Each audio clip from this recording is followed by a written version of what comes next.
Hello and welcome to TMK Film. I'm flying the seafloor looking at the depth finder. I'm in 205 foot of bottom depth. Rocky bottom in here, fairly large rocks occasionally. But look at the amount of, dogfish they call them. Some people call them sharks. Other people have names for them that I can't even repeat. But if you're a salmon fisherman and fighting these dogfish one after another and not catching any salmon, but if you have youngsters on the boat, this is the best fishery in the world, catching these doggies. That's what I call them.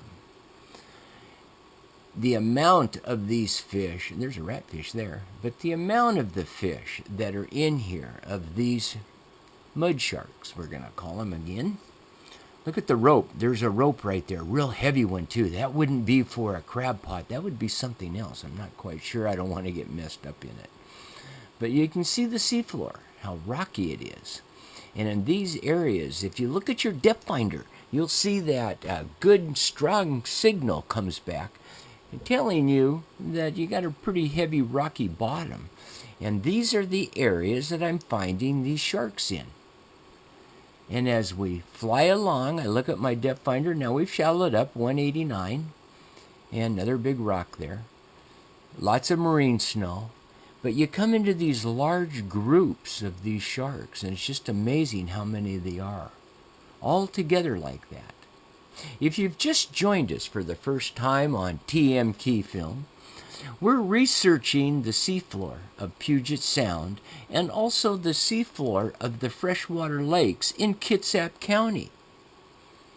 We are looking to find some of the reasons why we have endangered salmon. The quality of the marine life is dropping.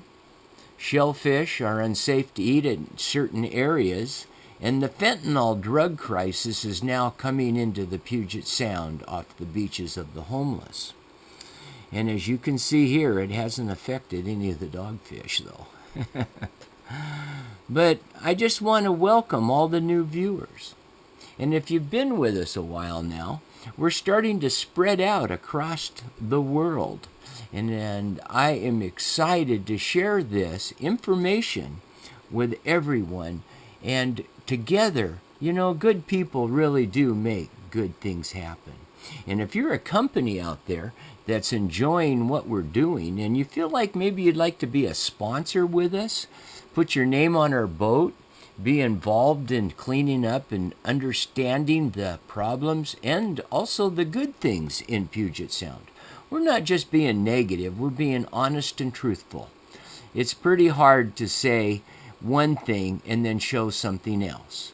This is all really true, and you see, as we see, what's going on in the depths of Puget Sound. Our location is a little bit north of the Narrows Bridge.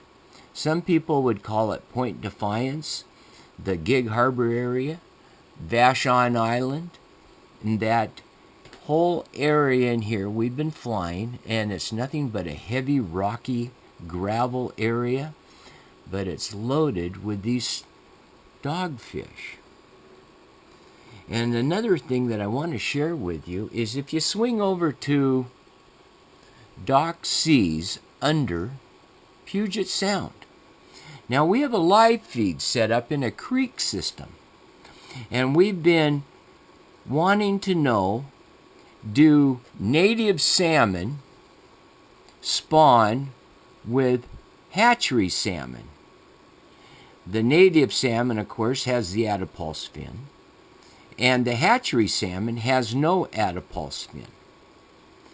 However, we now have the answer to that. We are filming 24/7, looking at a spawning area in a creek system, and we're watching native king salmon mating with hatchery salmon, and male and female. So then the offspring all are going to have Addis pulse fins, right? I mean, there's nobody to trim them. It's not a hatchery system. That's a nice shot there, though. Look at the current. It's moving about 3 knots. Pretty cool shot there. And so I guess my point is that we need to work together with the different communities of fishing clubs. Puget Sound Anglers is a great club, and if you haven't had a chance to learn about salmon fishing, you might want to check out some of those areas of fishing. How to, where to go, what are you looking to catch? It's a little bit hard in this area, though, with the amount of these dogfish. However, they're not real large in size, and they're not real thick like I've seen in years past. Some years I've seen 4, maybe a 5-footer. These are all running about 2.5 to 3 feet. Nothing really over large in here. Occasionally we'll come up with a 6-gill. Now that's 8 to 9 feet, but not in this area tonight. And looking at the clock, wow, we're pushing almost midnight. We found that flying the seafloor at night, we have less boat traffic. We don't have to worry about getting in the way of fishermen, because once I'm down flying these cameras, I'm really restricted in my ability to get out of your way. And a few times we've had a few large vessels kind of look at us crazy like because we're in their way, and they think that they have the right of way simply because they're 50 feet and I'm only 15. Well, maybe that's true, but still, you got to be respectful of other boaters out there. And we've had some real interesting situations while we're flying the seafloor. And that's why we work at night, because there's no boat traffic really at that point. A few barges running up and down the sound, but other than that, it's pretty quiet out here, which gives us a safe flight rather than being in the daytime with the heavy boat traffic. I'm still seeing just fish after fish in here, these doggies. That's a smaller one there. It's interesting now that we don't see ooh, that was fast. We don't see a lot right now at this time, but then pretty quick along, we'll come into another big pack of them. I don't know if they're following me because of the camera system and the lighting.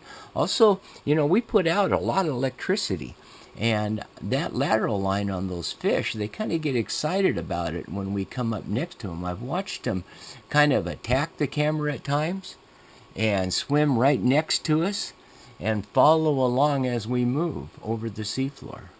Few starfish in this area.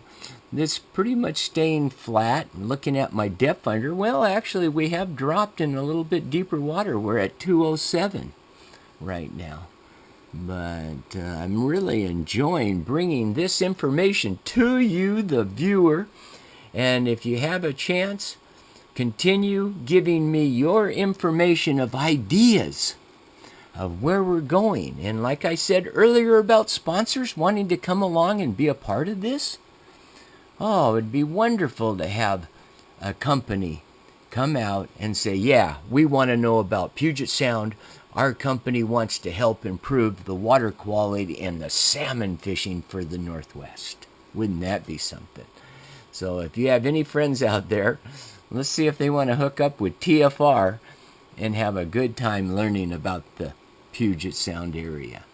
And thank you everyone for watching what we're doing. Sometimes it's a little bit long, other times it's only in a few seconds. But thank you again, and continued good success, you businesses out there, because we're looking for a sponsorship. Bye-bye, everyone.